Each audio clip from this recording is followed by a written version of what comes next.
Test, test. 1, 2, 3. 1, 2, 3. Can you hear me, sir? Good. Excellent.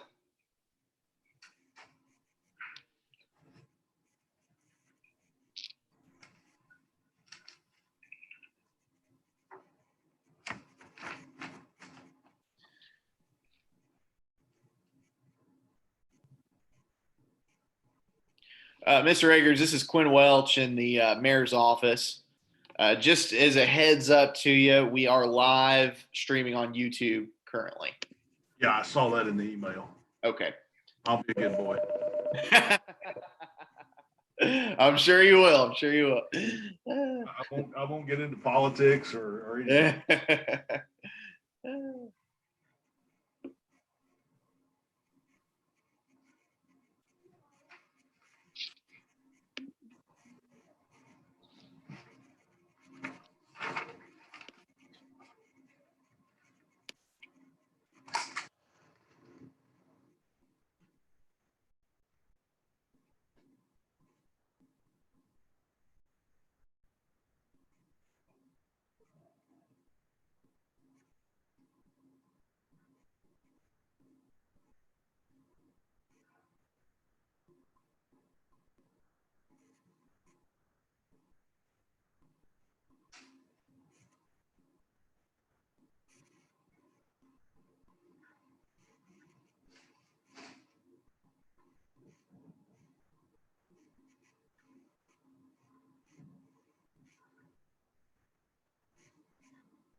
Rick White.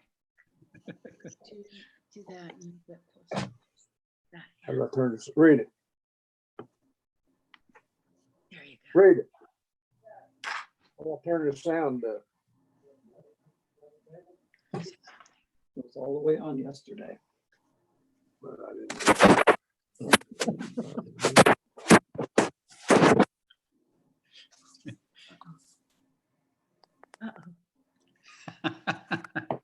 Hi, Don. Hello.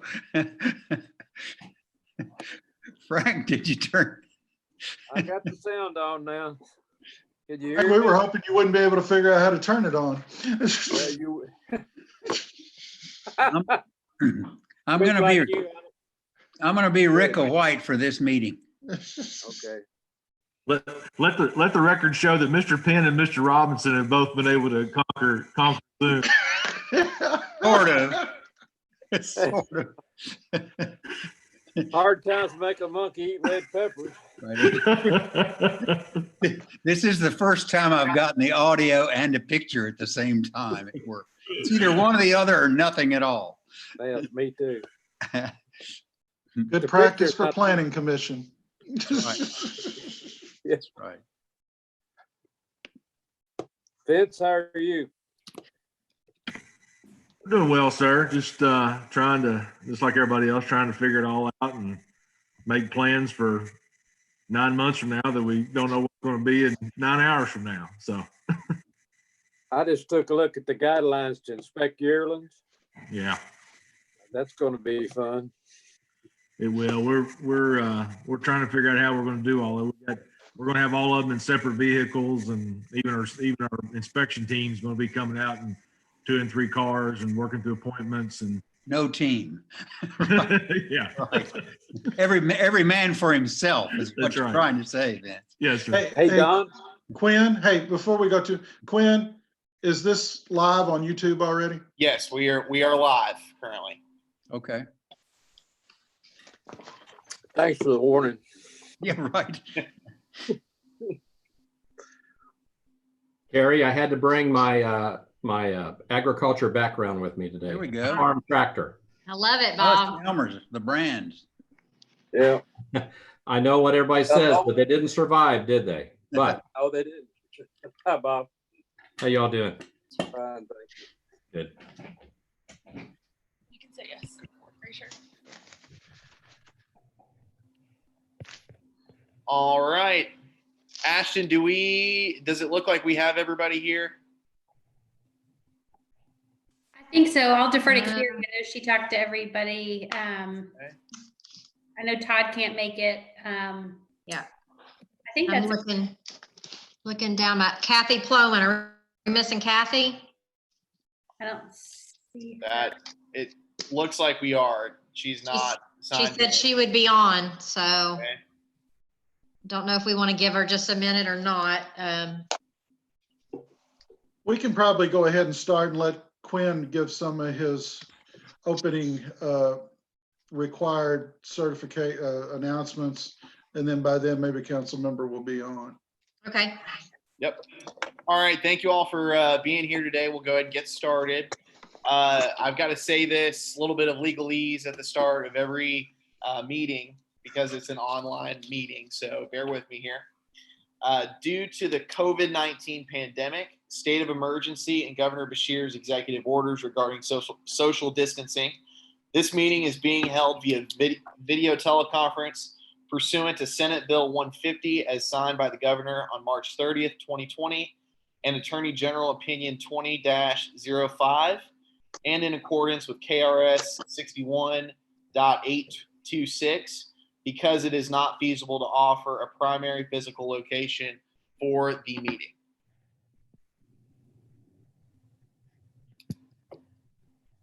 Okay. All right. So thank you all for being on today. Let's see.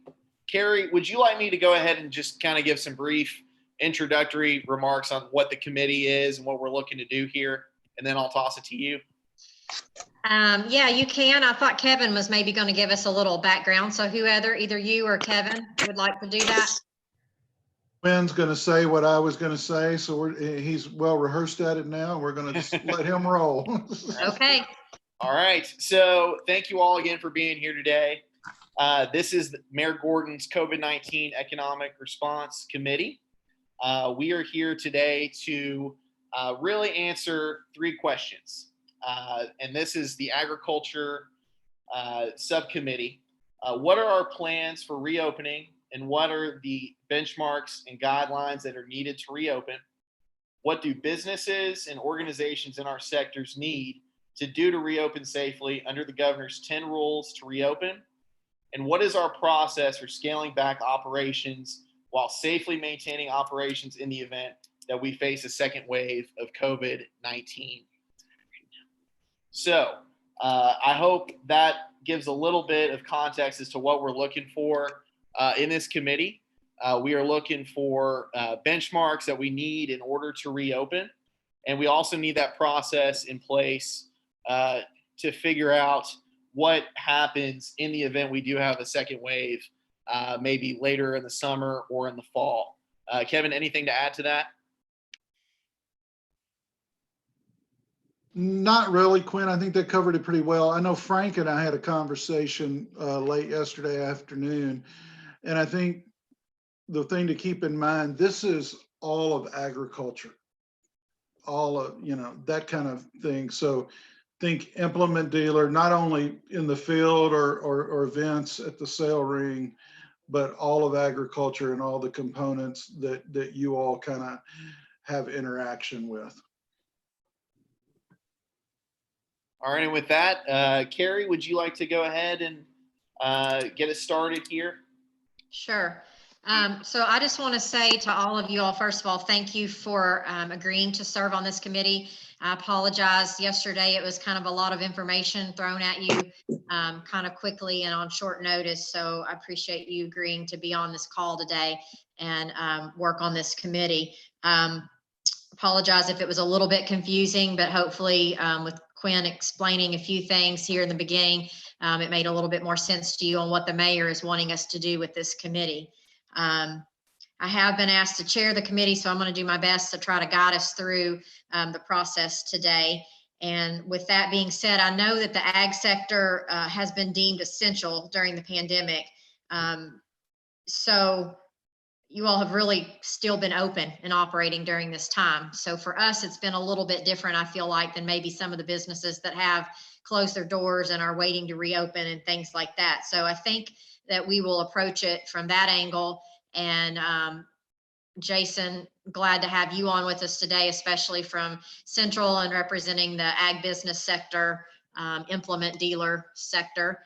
And Jim, also you today, know you've been operating already at the stockyards and you've got some procedures in place already there that you all are abiding by. So would just be interested in hearing from some of you all in those sectors about kind of what your plans are, how you're dealing with this going forward, and what type of protocols that you're putting in place at your business that you're operating by right now. Can each of you all maybe take turns and speak to that a little bit from your business standpoint? Well, I can go first. We had a lot of things that we had to implement without a lot of guidance initially. But the second week of March, we implemented a social distancing barrier between our employees and the customers. At first, it was a line on the floor, which people didn't see. We put wording in Spanish and English, stay behind the line. They still went across it. So we actually had to put barriers in place in the form of tables to keep people back away from our employees. We actually measured everybody's workspaces to ensure they were 6 feet apart. We had to move some workspaces to make that work. And then probably 3 weeks ago, we actually had to hire some college kids to work as security to ensure that we were keeping our customers inside the building to a minimum, and also to a one-on-one basis with our employees. So this is a means to keep the overall numbers down and keep everybody safe, employees and customers. Jason, do you mind to talk a little bit about your you're also doing curbside pickup as well, right? Correct. We have been doing curbside pickup for new equipment as well as parts. Also, our service department has closed to the public from walking in, so we have drive-through lanes now. So we have people outside with walkie-talkies that radio in the information, and the customer never leaves their vehicle. So just again, we're doing everything we can to keep people inside the showroom to a minimum. So while I have you on, Jason, if you don't mind, along those lines, looking at, I'm not sure if you all had time. I know it was a lot of information that we threw at you yesterday. And I'm not sure if it's a whole lot different, but the guidelines, the 10 guidelines or 10 rules that Governor Beshear sent out for reopening, do you know if you are putting any other procedures in place, or are there any other things that you are doing going forward? Or are you just continuing with the same protocols that you've got right now? We feel like what we're doing is pretty good. The only thing we have not done in full is masks for everybody. We've had such a hard time finding masks. I have masks I've not received that I ordered over a month ago, and I actually just received about 100 of them today. So we're going to have everybody wearing masks throughout the dealership May 1st, or May 11th. Okay. Some already Okay. are that were able to get their own, but beyond masks, we're going to keep everything as it is. Okay, good. Thank you. Jim, you want to go next? Yeah, well, we've been at this a while. And it's been a real challenge. I don't care to tell anybody. Basically, we did a lot of work with our National Trade Association early on, putting together guidelines for markets, and a lot of our stuff that we did here kind of got adopted by that trade association. But basically what we did was really work hard on education and limit crowd size to protect our ability to do business for the local farmers. We put a lot of information out on the internet, website, Facebook, just encouraging people, explaining to them why we had to operate the way we did, encouraging them to be cooperative and compliant along with us. We very quickly started limiting the number of people that we allowed into the sale rings. We went buyers only after about week 2 of this, because we weren't getting the compliance level that we wanted. So folks have kind of accepted that and gotten used to it. We have a social distancing rule while people are in any of our buildings, either the sale ring or the office. 2 chairs or 6 feet between all people. And that's worked fairly well. We've done social distancing in the office, just like Jason said. We tried the tape on the floor, that didn't work. So we've got tables as well. We've even gone so far in one of our offices that we're social distancing just because of the way the layout is. The 6 feet's a little bit difficult, so we've actually put up a glass barrier so that our ladies in the office can maintain a level of protection inside the 6-foot barrier. The couple things that we're doing right now to get ready for next week, we actually sat in on that conference call that the State Chamber of Commerce did yesterday, going over the 10 guidelines. Just like Jason said, masks are the one piece masks and gloves anyway, are the 2 pieces that we're implementing right now for next week. And basically what we're doing is any employee that has direct close contact with the public, we're supplying them with reusable cloth masks. They're responsible for maintaining them, cleaning them. Our people that work outside in the barns, we're asking them to wear a bandana or a cloth. And if they do have to interact closely with each other or with any public, to pull those up and put them on. We're also placing a supply of disposable masks at each of our locations. So if somebody does show up for work and doesn't have PPE, we'll be able to cover them for that day. And then we are also putting gloves at each location for mainly our office people that are interchanging paperwork with customers. They'll be having gloves on next week where they haven't in the past. I will say to those of you that are maybe going to get to open up that haven't been next week, You all are coming into this at a challenging time. Folks are getting really tired of this stuff. And our level of voluntary cooperation has been much more difficult the last week or 10 days than it was a month ago. So I'm not sure how much longer people are going to be willing to be compliant, but so far it's been manageable. Thank you, Jim. Vince, I wanted to say hello to you. I don't believe I've met you before. So welcome and thank you for being on the call today. Do you want to talk a little bit to us about Keeneland and from your side, what you all are doing at Keeneland going forward? Yes, ma'am. Thank you very much and appreciate the opportunity to be involved. Really, since we essentially closed the place on March 16th when everything started to change, but we already had 650 horses on the backside at that time, and about 70 grooms that we had living on the backside as well. So we've immediately and continue to have single occupancy in our dorm in an area that would normally have people bunked up. So we've done single occupancy. Next Monday, we will actually open to additional horses coming in. Each of the racetracks, we've worked together, and as part of the governor's plan to reopen Churchill next week, we've all put together essentially the same sort of protocols for each of our physical plants. So at Keeneland, we've kind of been operating as two entities, one for everybody outside the office and one inside the office, just because we've had to continue to muck stalls and the general security and into the place. So we, for next, we will also be providing masks for all of our employees. Even since the middle of March, we've been doing temperature checks at every gate. So each day when you come in, we wristband, do temperature checks and get wristband.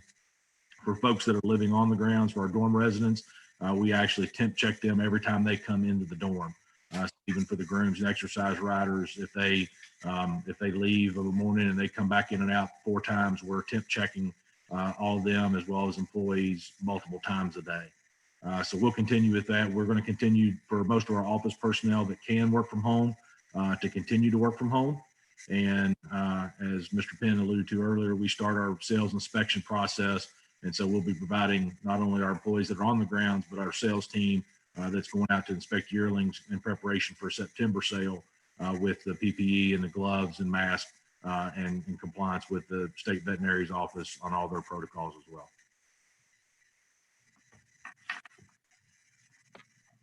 Okay, thank you, Vince. Appreciate that. Ashton is our note taker, I believe, today. So I hope that she is. I see her over there scrambling a little bit. Are you getting all that, Ashton? Okay. All right, Josh, how about you give us an update from the farmers market? I know you all have had some procedures in place as well. You want to talk to us about what you all are doing going forward? Josh, your audio is not coming through.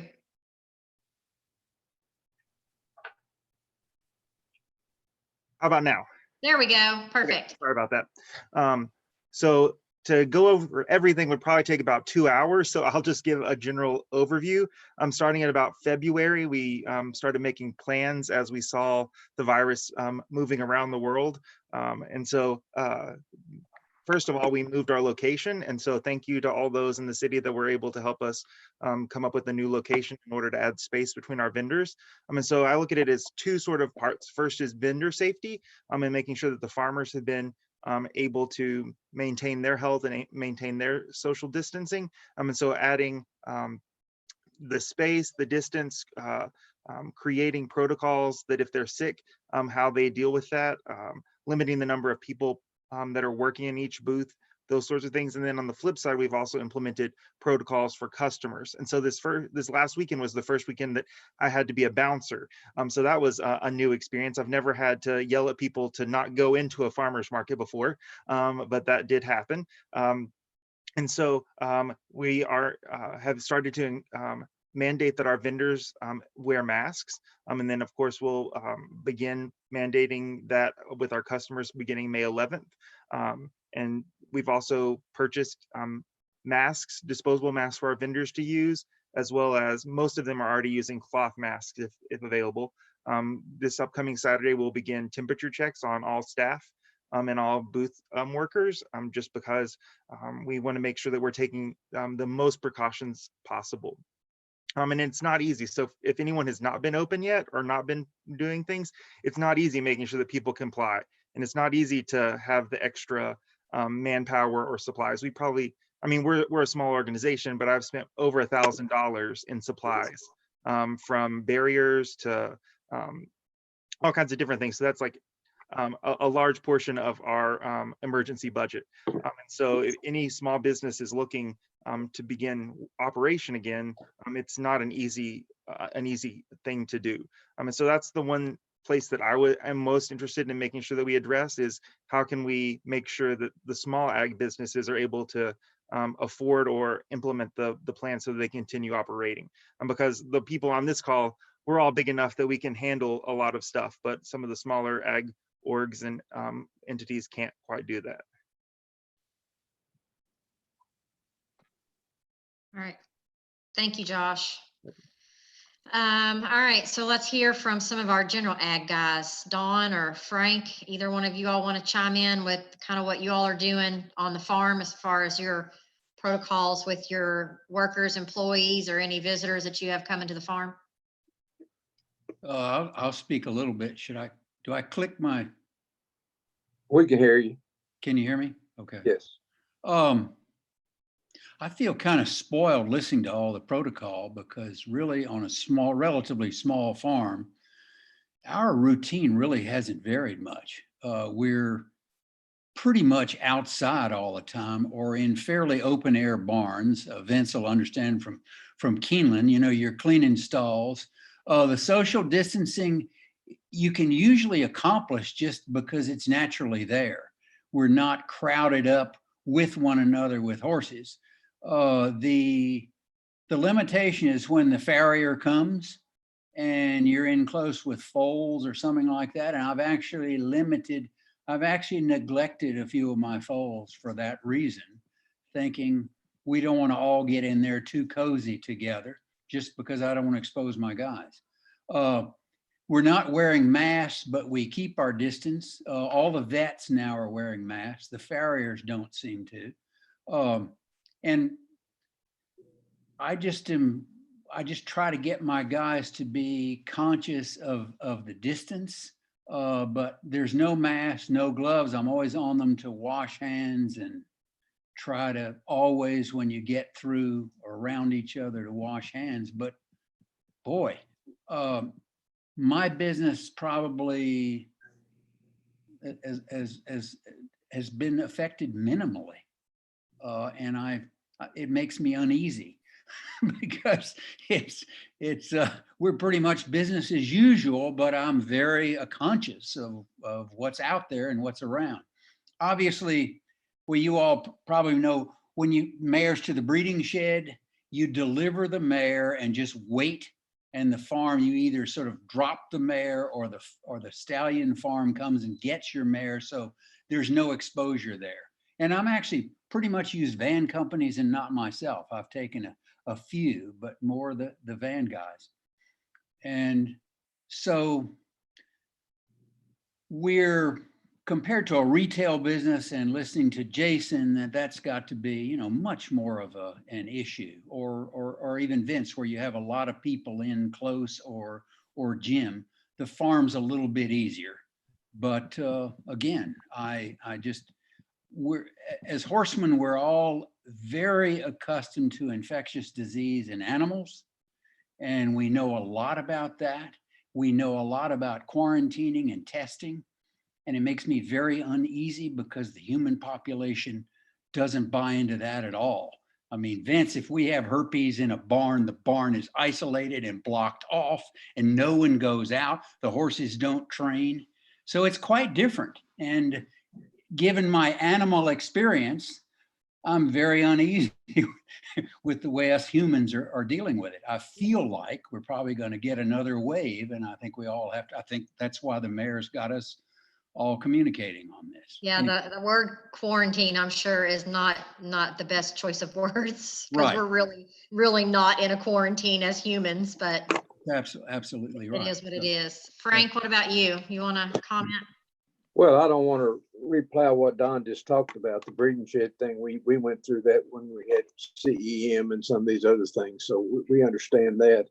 The only thing we've noticed is that we're not having people call and want to come and see certain yearlings. And usually by this time, or certainly in the next month or so, you have people coming wanting to look at all your yearlings in the sale or part of them or whatever. And that hadn't started. Now, I'm sure it will. And so that'll be when we'll get new people on the farm. We're just not seeing just the usual vet, the usual blacksmith.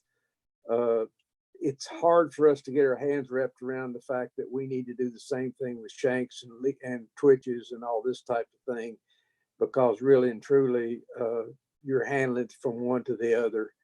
It's not that the animals are going to give it to you or you're going to give it to the animal. It's the fact that we just aren't used to thinking that way when it comes to human interaction. Our usual, we're still having foals. We're still trimming yearlings, but we try to do everything outside as much as we can. We're even trimming outside now instead of standing in the barn driveway. So other than that, I don't see much change. Can I ask both you and Dawn, from the farm perspective, have either of you all had to lay off any employees? No. Looking for more. Yeah. No. Laying off is not the issue. It's showing up's the issue. Exactly. No layoffs at all. Thank God I've got the guys we have. Yeah. Okay. All right. Okay. So let's keep going forward. I didn't miss anybody, did I? Does anybody else want to comment right now from, we've got Andy and Bob and Kathy that are joining us kind of as guidance, I guess, whatever, co-chair type. So any of you all? I was going to say hi to everybody. It's good to see you, even though it's on Zoom, but our life pretty much on council is on Zoom. We've been having work sessions, and we had a council meeting 2 weeks ago. We're having one this Thursday. But yesterday we had a resolution that came up from one of our council members to come back sooner than later. And it was back and forth, and it did get defeated. Just dealing with constituents, I was really anxious to hear what the ag folks were going to say today, because obviously I'm not in those trenches. But we're trying as hard as we can to keep things going. Budget is a big concern. And we've got to get working on that. The mayor presented the budget. Of course, council has to approve it, and we have to approve it within the next few weeks. So a lot happening on that, but that's our big priority. I just thought I'd give you an update. Thanks, Carrie. Hey, Carrie, before we leave this topic, can we go back to Don and Frank? Because I'm thinking back to what Vince said earlier, and Jim, as far as the bluegrass is concerned as well. When you all start having, Frank, to your point, when you have people start coming back or wanting to come back to the farm and take a look, are you going to do anything? Is the plan to do anything different? Are you going to think like bluegrass and do masks and gloves, or do you just take it that you're in an open space, so you just be cautious but not change much? Well, I think we'll have to do two things for sure. One of them is we'll just have to do the social distancing when they show up. We'll try to make all shows outside instead of walking up and down the barn driveway. Most of us have a ring or somewhere where we can walk. That'll have to happen. And then depending on, I guess my concern is that usually when they come several people in a car. They don't just come each in a separate car. So we haven't talked about how we're going to handle that, but I think when that happens, we're going to have to encourage them to come, just not 4 or 5 at a time, but to come, if 2 of them want to come, if they're comfortable being in the same car, then we'll social distance from both of them and deal with it that way. As far as mask, I don't know how masks are going to work outside with animals. I haven't tried that yet, but we will. So I'd say limit the number of people and the time that's going to be there. Don't invite 3 or 4 people to come out the same morning to look at the horses. It's save time. We'll have to do it 2 or 3 different times. Other than that, I don't think it's going to be too much of a problem. You Dawn, all, how about you? Harriet, I would agree with that. I would echo Frank. My farm, I never have more than maybe one person at a time to look at horses, and that hasn't really started. I have one guy that comes fairly regularly for a couple of clients. I have him come look at the horses and we just kind of look at them together, but he's very aware and it's always at a distance. And he actually came with a mask a couple of weeks ago. So I don't see it as a problem so far, and I certainly wouldn't be taking in visitors at this point. So, I mean, it's just, at my scale of operation, I think I feel fairly confident I can handle the outsiders and the sale season very easily until the actual sale and the inspections. I think Vince, Keeneland, and Fasig-Tipton will really have that down, and they'll come separately and be very careful. So that doesn't worry me at all. And all of our horse shows are, like Frank says, mine are all outside, and there's just you're not close to that person. It's not, and it's all open air and outside. So I think relatively safe. So Kerry, I think it would be helpful just in this sense, if, based on what Jim said about the stockyard, what Vince said about Keeneland, and to Frank and Don's points, if those who already have some kind of protocol, like Vince was talking about what their folks that go out do, or what they do in the barns, if that's kind of in a bullet point or written out format that either one of those folks can send to, be it Ashton or Quinn, that would be helpful to include what's going on already inside this document. Okay, yeah. What about, Don, let me ask you this question. What about horse country? Is pretty much everybody shut down for that? Yes. Okay. That's my understanding. They had some virtual stuff. Heatley did Price did a virtual tour. This was back when the thing first hit, but yeah, it's pretty well tabled for right now for all the obvious reasons. Yeah, I mean, it's not. Well, I think we need to make that a point that's one thing our industry has given up. That's very important to us. That's a big one. Yeah. And, I'm sure Mary Quinn can speak to that and Price, but no, it's on hold for now. So that needs to be one of your bullets too, then. I just wanted to point out too, if I can interject, that we actually have a separate subcommittee on equine tourism. It's going to be that Krista from Keeneland is going to be chairing. We're meeting on Friday, so Ian Hardy from Horse Country is a part of that. Okay, that's good. Yeah, That's excellent. Thank you. Hey, Carrie, hearing Frank and Don's comments and everybody else's, is the guidance clear?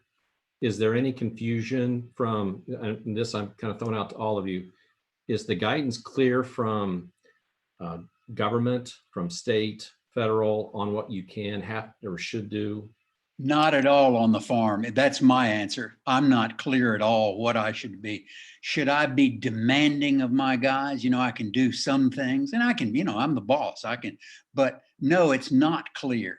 It's, they were no masks, and then masks. I'm not clear at all, Bob.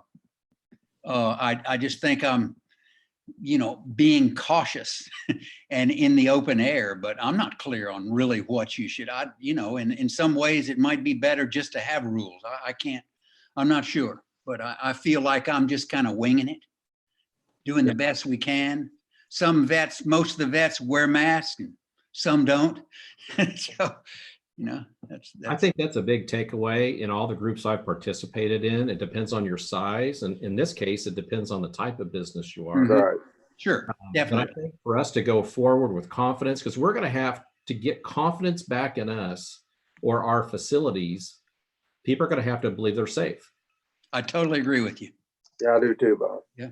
I think Kerry and I are the only two on the call that have been on the Commissioner of Ag's a couple conference calls that he has had, and they've been fairly helpful because we've got a broad representation from all over agriculture, sharing what each sector is doing.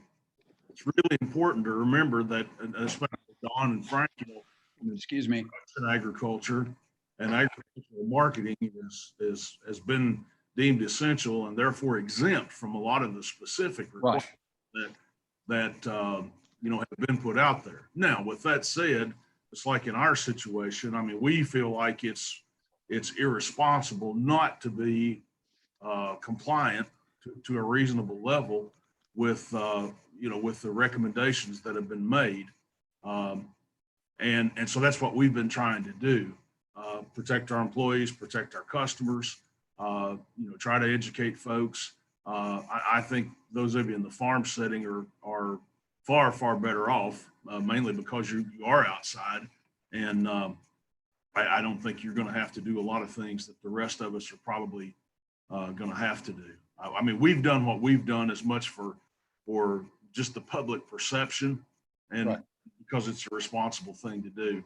One thing that I didn't throw out early on that we struggled with a little bit on how to handle in the 10 points, which is the monitoring piece. We are so spread out. Our people come to work at different times all throughout the day and night. Some of them clock in one location, some of them clock in another. We have actually, we just put this out yesterday. One of the options that the governor put in there is if you weren't going to monitor on site, that you basically encourage your employees to self-monitor and report. So we have done that. We've given them the CDC guidelines of, you know, if your temperature's above 100.4, you need to call that into the office. Obviously, if you're not feeling well for any reason, don't come to work, call us, let us know.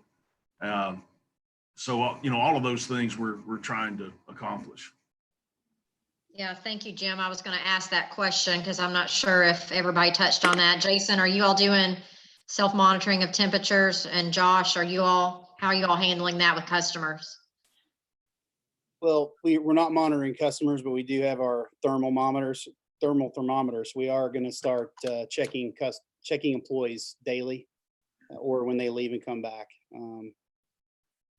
So that's what we're doing. You know, as far as getting the information, that's great. You and Jim got to participate in the ag webinar, but you know, for us, we're as an equipment dealer based nationally, when we're doing these webinars, and I've probably been on 40 webinars in the last few weeks, there's so many different states represented with different rules. So for us to get the relevant information to us sometimes gets a little bit lost in the, you know, it's not communicated easily. We've had to go out and find all this information while we're also trying to battle a business that's totally different than it's ever been, more stressful than it's ever been, applying for PPP loans, and just it's been very difficult. So trying to, if we had some uniform way of getting that information out to the local ag community of what is truly needed and required, that would be a huge benefit, even for larger companies like us. It's just been difficult.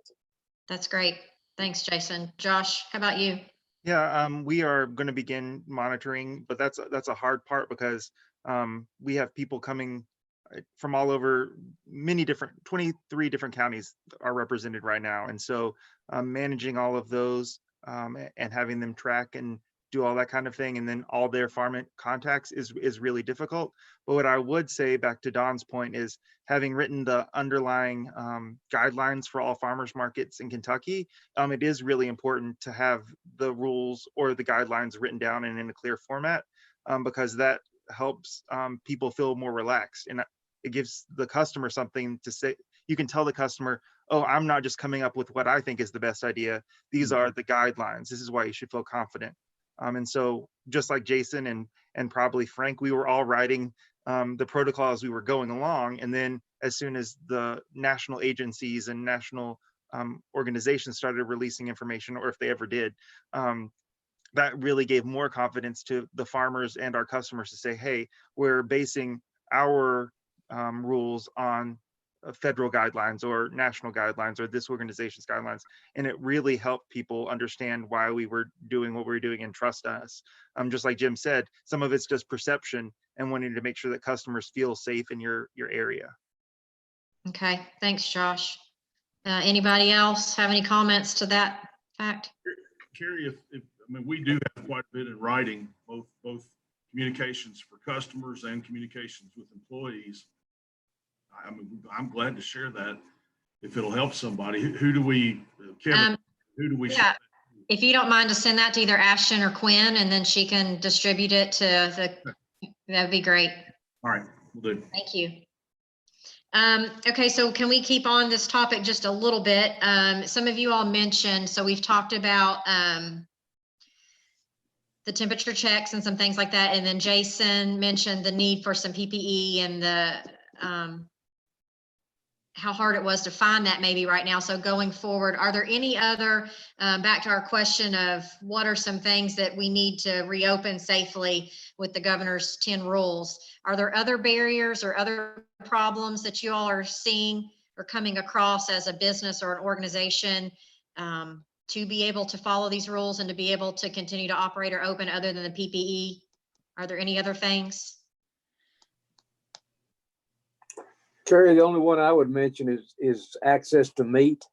And if that should go on and be a problem in the grocery stores, then there are a few farmers that, like Todd, and that are actually selling meat, and that will become more and more of an issue. And it's an opportunity for some farmers, but it's also a responsibility that we have to face of how do we get people on the farm, off the farms in order to get that product, or does the farmers market handle that exclusively? You know, I think we need to think about that, because our food chain is broken and it's not going to be fixed in a week or two. So if that becomes an issue, then I think we better be in front of it instead of behind it. So just thinking about how to do that. What if somebody wants to do that, wants to process some meat, wants to chickens or turkeys or whatever else, you might want to mention that in order just to be able to do it. Sure. Thanks, Frank. Obviously, I would hope those farmers that are doing that will have these procedures and protocols in place as well if they're inviting people onto their farm. So we'll hope that they're abiding by these rules and guidelines as well if they choose to do that.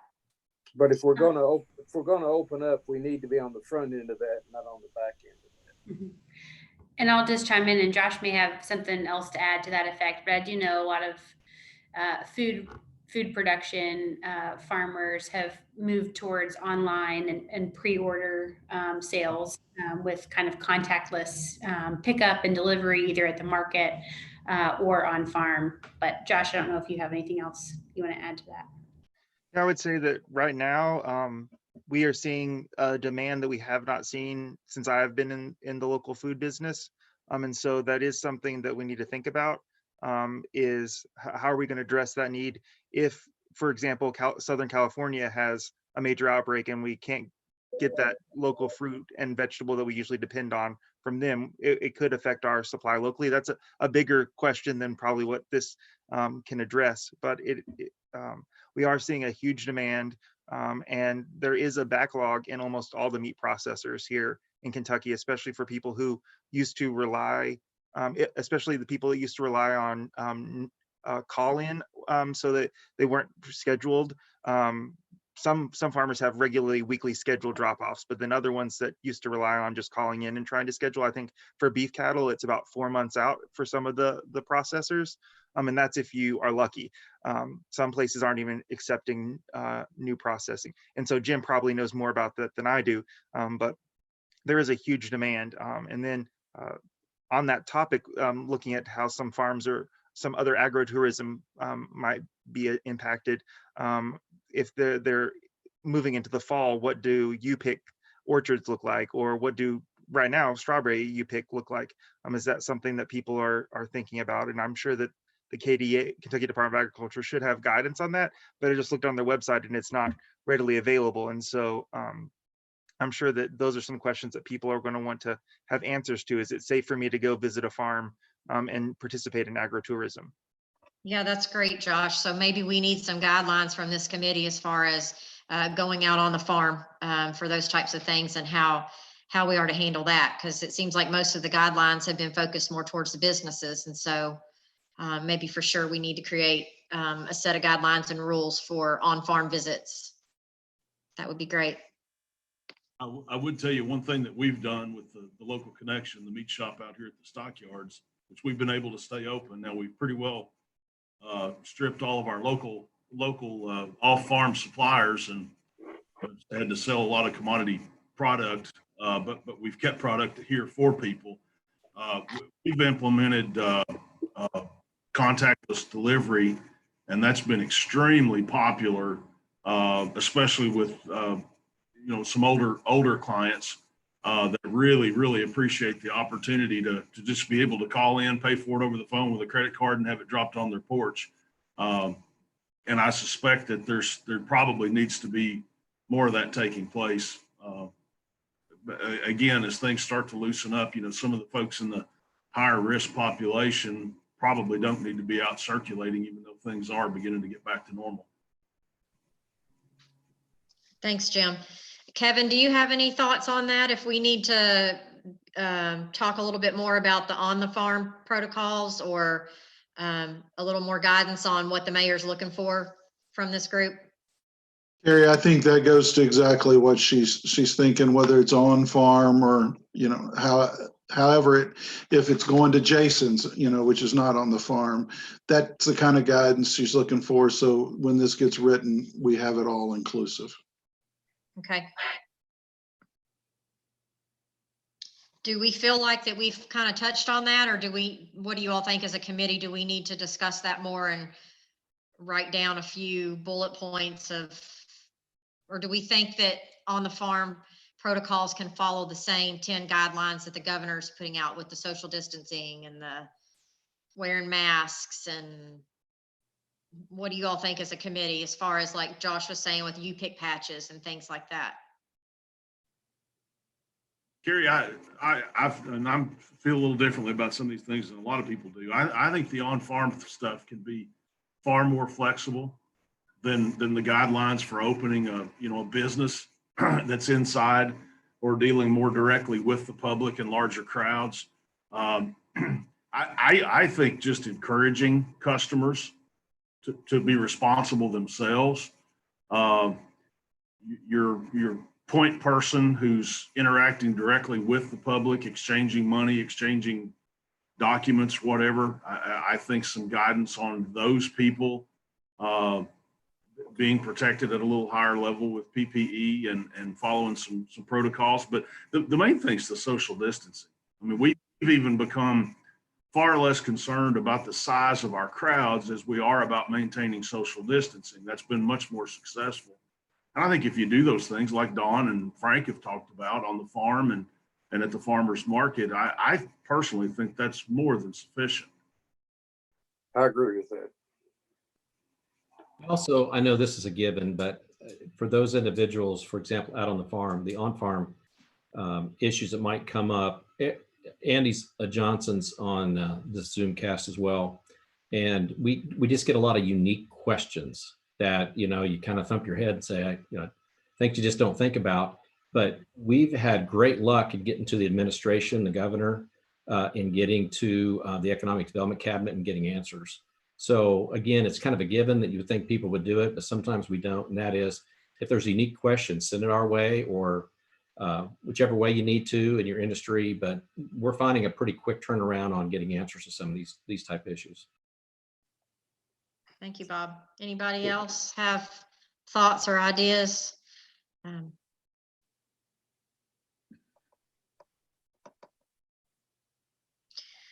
All right, well, let's move on to our third question on the agenda and touch on that a little bit more. I'd like to try to keep this to an hour if we can, just to be respectful of everybody's time today. So hopefully we can get through this fairly quickly, and then we'll decide at the end if we think we've covered it all. And Kevin, I'll look for your guidance on this if you think we need to schedule another meeting to discuss further, or if we think we're good with what all Ashton has taken notes on to create some type of a list for Mayor Gorton. So question number 3 was, what is your process for scaling back operations while safely maintaining operation in the event that we face a second wave of the COVID-19? So are there any thoughts to, if we were to have another outbreak once the governor opens things back up again, how you will scale things back, or what you will do if we were to have a second wave? Can we talk about that a little bit? I'll go first and just jump in and say that at least for the foreseeable future, I don't see changing any of our implemented COVID procedures and removing those at the farmers market until at least probably the late fall, because it's going to be harder to switch back and forth and back and forth. So we're planning on just keeping as much of this implemented until it's abundantly clear that there isn't going to be a second wave, or that we can do it safely. And but most of our protocols we're planning on keeping in place for the foreseeable future. Thanks, Josh. Yeah, Carrie, our mode of operation or opinion, we think we're going to be dealing with, social distancing and crowd size limitations and all of that for at least the rest of this calendar year. And we're just basically trying to prepare our people, both customers and employees, to just have their mind wrapped around the fact that this is just how we're going to operate here for several months, maybe even into next year. And, how we would respond to a second wave, I guess, would be, we've had those discussions, but you can't really answer the questions unless you know the magnitude of the challenge. And at this point, I mean, there's really not any way of pinpointing that. Okay. I'd Tracy, be any anxious. thoughts? Frank, Yeah, go I'd be ahead. anxious to hear what Vince has to say about that, because those of us involved in equine industry as well as the farming industry, we're kind of wondering what September and October are going to look like, November, and what his thoughts on that would be. Yes, sir. We're basically planning the entire fall to be under similar restrictions as what we have now, with a little bit of expansion, kind of building on the farm piece. But we're building September sale, assuming that we won't have any international travelers. We will have additional bidding areas that will have people there on site, so that we can accommodate social distancing, but most likely not even, similar to what Jim said, only allowing buyers into the sales ring. Most likely just bidders in our sales ring and designated other bidding areas, both in the cafe area within the sales pavilion and out back of the sales pavilion. Extremely enhanced phone bidding, and we're working through our online platforms.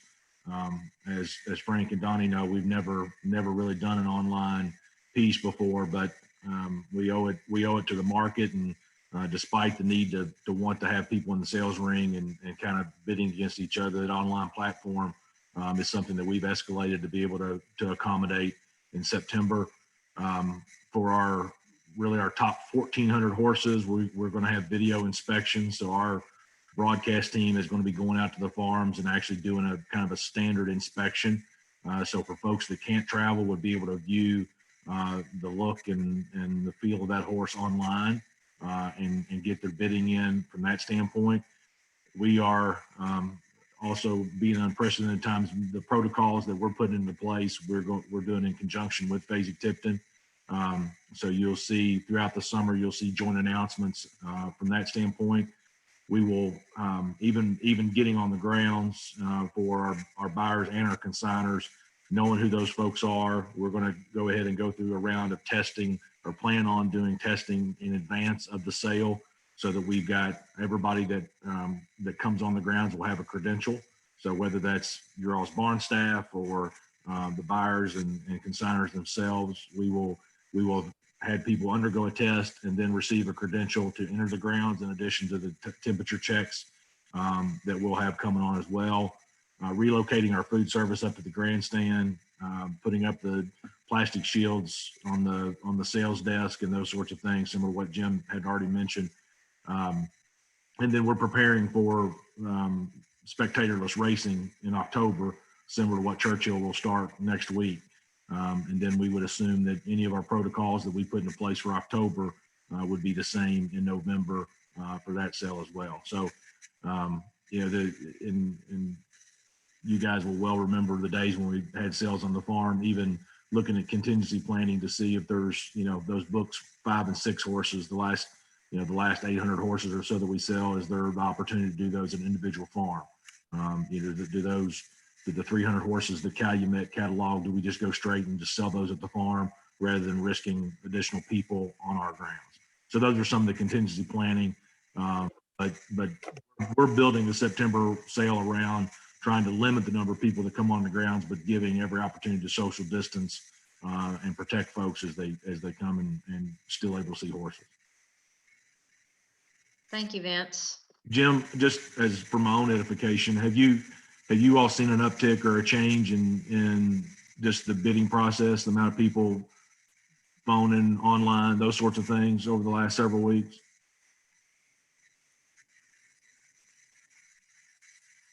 Sorry, hard to answer on mute. Yeah, we've actually seen an incredible uptick in activity. We've done several. We got asked to host several purebred events during this period of time for various reasons, and I've been just floored at the number of people and the types of people that have been willing to get online and bid and register. We've had some sales where we've sold close to half the animals online.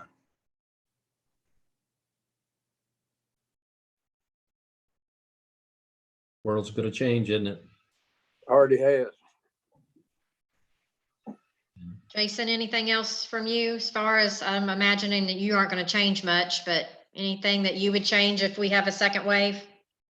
No, no changes. I mean, everything we're doing now and the upcoming changes in May 11th, I don't see any changes staff wise or protocols.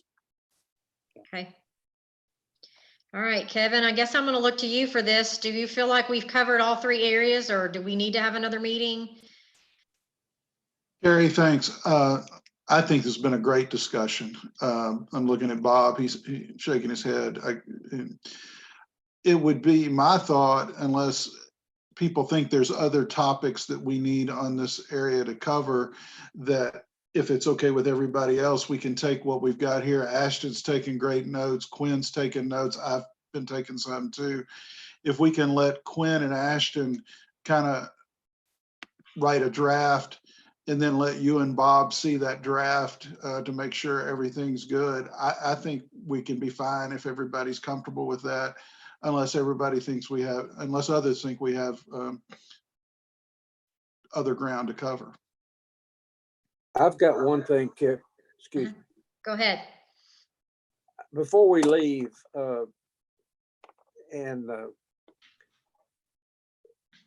we talked a little bit about this, but I think we're getting close to the point, and in rural, just the rural community and the individuals of the people who raise these animals, we're getting close to where fear and freedom cross. And I'm concerned about that we have rules that keeps us safe, but we don't have rules that feels like it's interfering with our ability to live our daily lives, or bigger, our ability to be able to continue to make a living farming. So I'm as worried about the fear and freedom line crossing each other as I am about the second wave. Because if you can only keep Americans down or controlled or quarantined by fear, and fear only lasts for so long. And I'm one of those guys that's older than 60 years old, and so I have a little more respect for what this thing could do to me personally. But I'm concerned about not the people that go down to the Capitol and demonstrate. I'm concerned about the people who, as farmers, decide, well, I've had enough of this. I'm going to do what I need to do. And so any regulations that we write, any recommendations that we press forward, we need to think about safety for first. But the other thing is there got to be a path forward. You can't say, well, if we get a second wave, we're going to shut it all back down again, because you're not going to put this monkey back in the bottle. You're just not. And so we need to think about that. We need to operate with that idea that you cannot shut us back down again unless it's just horrific. If you get enough sick people, you will. Well, Don, I don't know. I don't know either. I tell you what, I've worked in tobacco warehouse a long time. I've dealt with farmers for a long time. You can only keep them down so long, and then they're going to come out. They might come out and die, but they're gonna come out. Right. You know, Frank, I think you make a good point, and I think that's the reason the mayor wanted to go about this is let's open as safely as possible the first time and in accordance with CDC and the governor's desires, so that a point where hopefully we don't have that second issue to worry about. And if I could add, Kevin, Kevin approached Luther and I about, as we're getting through this, we're writing the playbook on how to recover. And we also have to look further ahead, and we've got to build that playbook on the future. Mhm. Frank, you're right. The world has changed. It's not changing, it's changed. But we got to get ahead on some type of a disaster recovery plan, because most of them that you have are about natural disasters. And this was, and our economy can't keep taking this kick No. to that. So building on that, we're going to have that plan on how we handle these things. The one thing is we're going to have a whole lot of knowledge as we get through this of what we would do and do different, but we still have to look ahead with as good a crystal ball as we have and figure out how do we put the pieces back together before they all fall apart. Well said.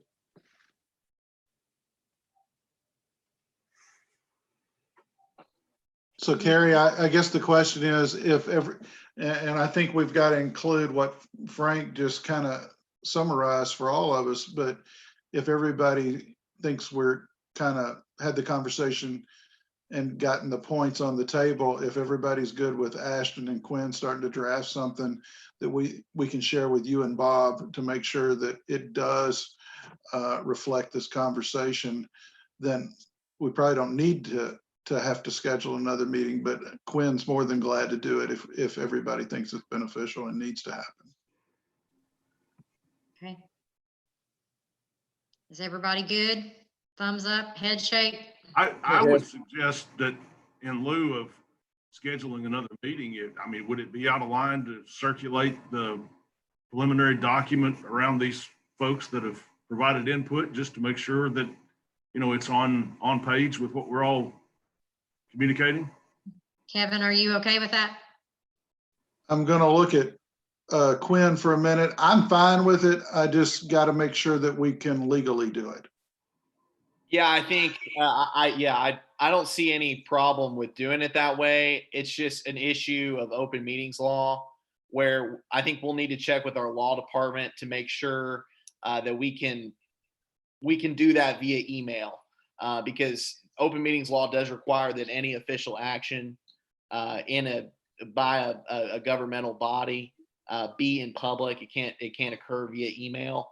Now, what we could do today is somebody can make a motion and kind of do what we talked about and say, give Ashton and me the authority to write a report based on what was discussed and anything you all send to us in terms of your plans to reopen.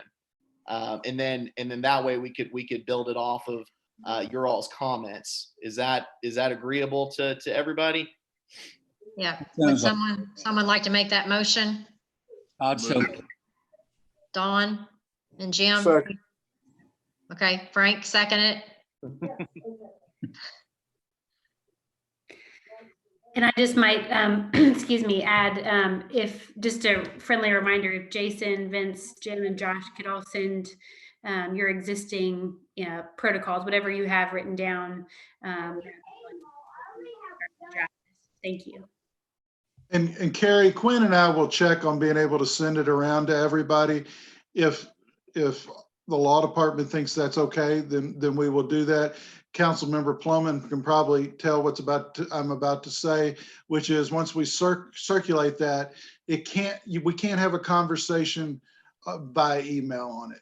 Somebody can reach out to Quinn, reach out to Ashton, reach out to me or Bob and ask something, but it would violate open meetings to have back and forth email traffic on it. Okay, that's good to know.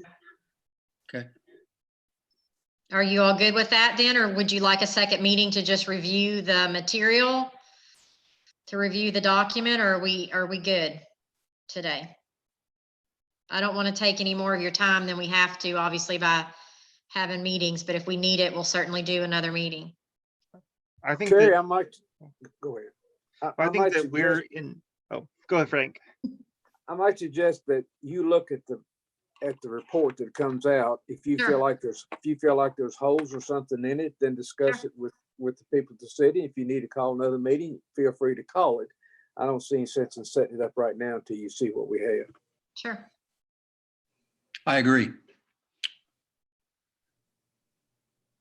All right. I'm certainly willing to meet again. If you see necessary to have us again, we'll do it. Yep. Okay. All right. Well, I thank you all for your time today and appreciate you all being on the call with all of us. And I'll let you know if I think we need to meet again, and hope everybody stays safe and healthy. And Carrie, can yes, I add, excellent job. All of you.